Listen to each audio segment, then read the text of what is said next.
3 magical trees. एक गांव में एक जमींदार रहता था। उसके 3 बेटे थे, भगत, भुवन और भूषण।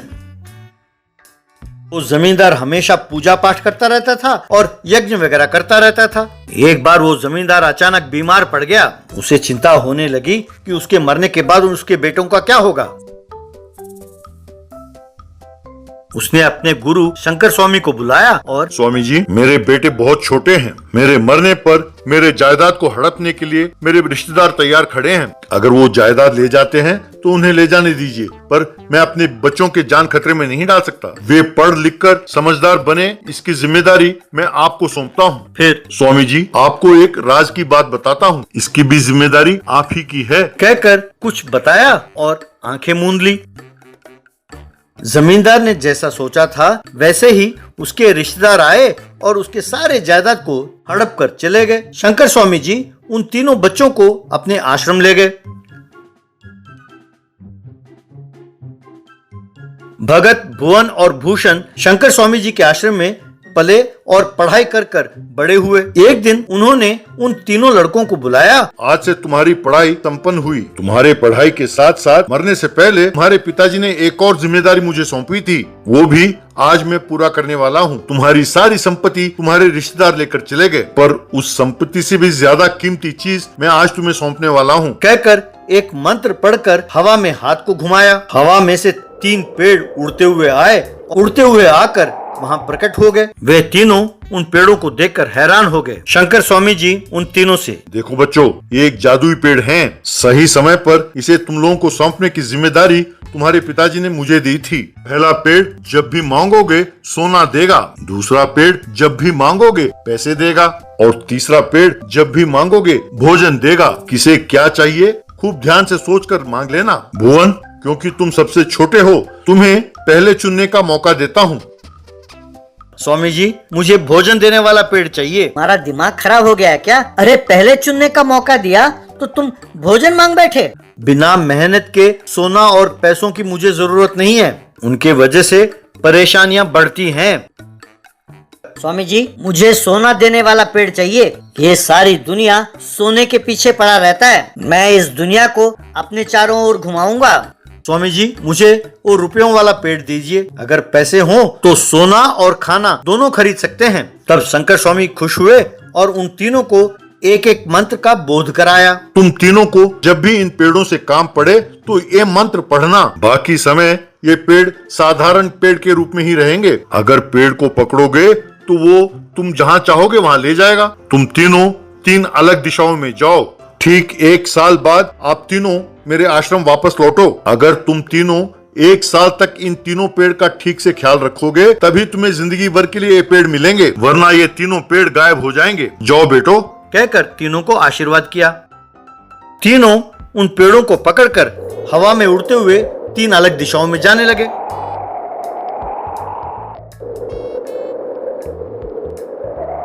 बड़ा बेटा भगत एक गांव में उतरा। भगत ने वो मंत्र पढ़ा तो पेड़ से सोने के सिक्के गिरने लगे। उन सोने के सिक्कों का उसने जेवर बनाए और जेवरों की दुकान खोलकर चलाने लगा। भूषण जहां उतरा वहां मंत्र पढ़ने लगा तो पेड़ से रुपए के बंडल गिरने लगे। भूषण उन पैसों को लेकर लोगों को दान करने लगा। भुवन एक जगह उतरा और मंत्र पढ़ते ही पेड़ से कई किस्म के व्यंजन प्रकट होने लगे। भुवन उन व्यंजनों को ले जाकर धर्मशाला में लोगों को बांटने लगा। यूं 1 साल बीत गया। भुवन और भूषण अपने पेड़ों के साथ शंकर स्वामी जी के आश्रम पर लौट गए, पर भगत पैदल चलता हुआ आश्रम आया। क्या हुआ बेटे, तुम्हारे पेड़ को क्या हुआ? क्या बताऊं स्वामी जी, मैंने सोचा सोना होगा तो दुनिया मेरे इर्द गिर्द घूमेगी, लेकिन लालच के कारण मेरा दिमाग खराब हो गया। पेड़ से मिलने वाले सोने से और पैसे कमाने के लालच में मैंने जेवरों की दुकान खोली, खूब पैसे कमाए। मेरे नौकरों को मेरे राज की बात किसी तरह पता चल गया। चोरों के साथ वे आए और मेरे सारा धन लूट कर चले गए, पर उन्हें पता नहीं लगा कि कि पेड़ से सोना कैसे निकाला जाता है। तब गुस्से में आकर उन्होंने पेड़ को काटकर टुकड़े टुकड़े कर दिए और मुझे खूब मारकर वहाँ से चले गए। अब मेरे पास जो कपड़े मैंने पहने हैं उनके अलावा कुछ नहीं है स्वामी जी, इसीलिए मुझे पैदल आना पड़ा। स्वामी जी, मैं नाम और ख्याति पाना चाहता था, इसीलिए मैंने खूब पैसे बांटे। तब कुछ लोगों ने मुझसे खूब पैसे खर्च कराए। इस तरह मेरे दोस्त अमीर हो गए और मुझे जुए और गलत व्यसनों की आदत पड़ गई। इस तरह मेरा सेहत बिगड़ा और मुझे अस्पताल में भर्ती होना पड़ा। बहुत दिन मैं अस्पताल में भर्ती था और कल ही घर लौटा हूँ। पैसा देने वाला पेड़ तो था, पर उसका गलत इस्तेमाल करने की वजह से मैंने अपने सेहत बिगाड़ लिया। स्वामी जी, मैं यहाँ से जाने के बाद एक 10 एकड़ जमीन को किराए पर लिया, मेहनत करके खेती बाड़ी की। भगवान की दया से अच्छी फसल हुई और खूब पैसे भी मिले। अपने पिताजी के नाम पर मैंने धर्मशाला में अन्नदान का प्रबंध किया। हर रोज सैकड़ों की भूख मिटाता हूँ स्वामी जी। मैं इस बात का ध्यान रखता हूँ कि मेरा नाम कहीं बाहर ना आए। मैं बहुत खुश हूँ स्वामी जी। पैसे और सोना लालच का दूसरा नाम है। तुम चाहे जितना मर्जी सोना और रुपए बांटो, लालच नहीं कम होता। ऊपर से ये उन्हें आलसी कर देता है। लेकिन अगर अन्नदान करोगे तो भूख मिटने पर बस कहते हैं और मन से दुआ करते हैं। चाहे जितना मर्जी सोना और पैसे क्यों ना हो, आखिर में हमें खाना तो खाना पड़ता है ना। भोजन वाले पेड़ को चुनने पर तुम दोनों ने भुवन का मजाक उड़ाया था। भुवन अच्छी तरह जानता है कि किस चीज को कैसे इस्तेमाल करना चाहिए। पैसे वाले पेड़ मैं भुवन को देता हूँ। दोनों अपने ज्ञान और अनुभव का इस्तेमाल करो और खुश रहो, कहकर तीनों को आशीर्वाद दिया। भुवन अपने दोनों भाइयों को अपने साथ ले गया। तीनों खेती बाड़ी करते हुए खुशी खुशी रहने लगे। अपने पिताजी के नाम पर अन्नदान करते हुए और गरीब बच्चों की पढ़ाई में मदद करते हुए अपने जमींदारी का नाम रोशन करते हुए जीने लगे। Hidden underground snake. एक गांव में मुकेश, सुरेश और रमेश कहकर 3 दोस्त रहते थे। वे गांव वालों के साथ अजीब सा शर्त लगाते थे और हमेशा वे ही जीतते थे। एक दिन एक गोलगप्पे बेचने वाले गुरु अंकल के पास जाकर, गुरु अंकल, मुझसे शर्त लगाते हो क्या? मुझे ये शर्त वर्त नहीं चाहिए, मुझे अपना धंधा करने दीजिए। तुम जैसे शर्त लगाने वालों के साथ क्या होता है मुझे अच्छा तरह पता है। ऐसे क्यों बोलते हो अंकल? अगर आप इस शर्त में जीत लिए तो आपके साथ और एक गोलगप्पे का धंधा शुरू करेंगे। अगर हम जीत लिए तो रोज आपको हमें गोलगप्पे मुफ्त में खिलाना होगा। अच्छे से सोच लो, इससे पहले हम किसी को भी ऐसा मौका नहीं दिया था। शर्त लगाओ और हमारा ऑफर जीत लो। अरे तुम्हारे ऑफर तो बहुत टेम्प्ट कर रहा है, लेकिन मेरी बीवी को पता चल गया तो वो मेरी हड्डी तोड़कर बिस्तर पर फेंक देगी। मैं तुम्हारे साथ शर्त नहीं लगाता हूँ भाई। बेचारा अंकल सच में उनकी बीवी से डरता है, छोड़ देंगे। लेकिन अगर हमारे शर्त में अंकल जीत गया तो और एक गोलगप्पा सेंटर ओपन किया, सोचो अगर वो बात आंटी को मालूम चल गया तो बहुत खुश हो जाएंगी। बीवियों को सरप्राइज देना एक कला है, वो हमारा अंकल को नहीं आता है। हाँ, क्यों पता नहीं है? शर्त क्या है बोलो? उसमें जीतकर मेरे अपनी बीवी को सरप्राइज देता हूँ। उसमें क्या है अंकल? ये देखो, तुम्हारे टोकरी में जो गोलगप्पे है ना, वो 1 मिनट में कौन ज्यादा खाएंगे वो शर्त जीतेंगे, ठीक है ना? हाँ ठीक है। गोलगप्पे खाने में मैं अपने आप से ही मुकाबला कर सकता हूँ। ये बात आपको पता नहीं है। यूं ही हरा देता हूँ तुम सब लोगों को। चलो। कहकर टाइम लगाकर गुरु अंकल 1 मिनट में ही सब गोलगप्पे को खा लिया। अरे ये अंकल तो 1 मिनट में इतने सारे गोलगप्पे खा लिया। अगर हम 1 मिनट में उससे ज्यादा खाया तो बस हम जीत जाएंगे। और टाइम लगाकर तीनों को तीनों पूरे गोलगप्पे खा लिए और पूरा खत्म कर दिए। तब खाली टोकरे को देखकर गुरु, अरे ये मेरा पूरे टोकरे भर गोलगप्पे को खाली कर दिए है तीनों ने। मैं शर्त हार गया। ये कोई मामूली इंसान नहीं है, बकासुर जैसे है। अब मैं घर जाके बीवी के साथ क्या कहना है? सोचने लगा। अंकल, हमारे शर्त के अनुसार कल से आपको हमें मुफ्त में गोलगप्पे खिलाना होगा। तब मन में गुरु, ठीक है, तुमको मुफ्त में देता हूँ और घर जाकर मुफ्त में मेरे पत्नी के हाथ से डंडे खाता हूँ। सोचकर घर नहीं गया और उधर ही बैठ गया। क्यों अंकल, अब घर नहीं जाओगे क्या?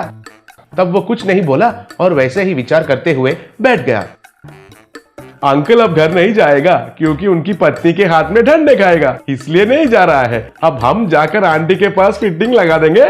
कहकर सीधा गुरु के घर जाकर गुरु के पत्नी मित्रा को बुलाकर,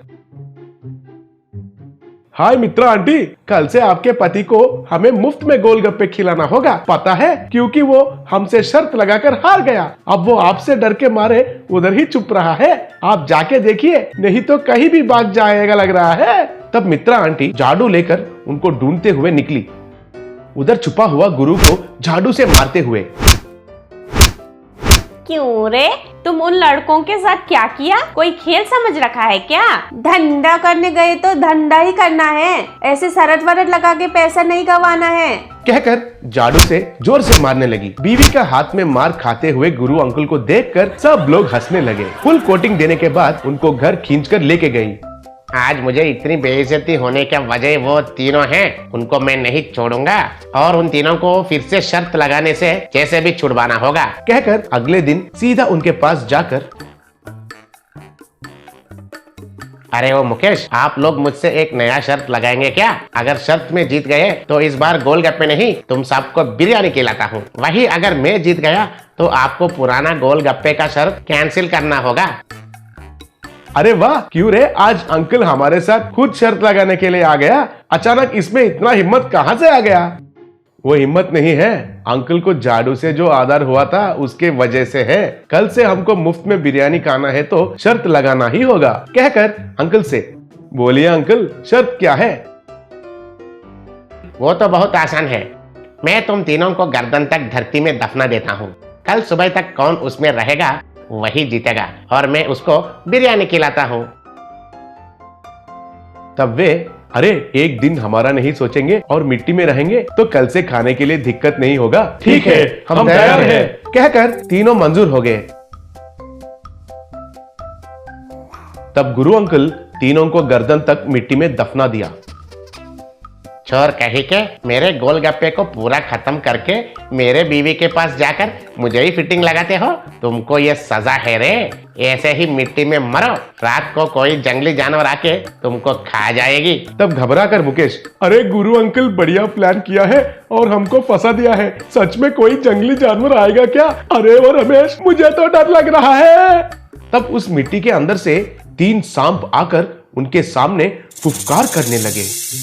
तब डर के मारे रमेश, अरे बाप रे गुरु अंकल, इन सांप से हमको बचाइए अंकल, अब से लेकर हम किसी के साथ शर्त नहीं लगाएंगे, आपके पास खाए गोलगप्पे का भी पैसे भर देंगे, प्लीज हमको बचाओ, सांप को देखकर सुसु निकल रहा है, बाहर निकालो अंकल। तब जाने वाले अंकल रुका, सच में? फिर बाहर आकर कहानियां बनाए तो इस बार शाम को लाकर तुम्हारे पैंट के अंदर डाल दूंगा।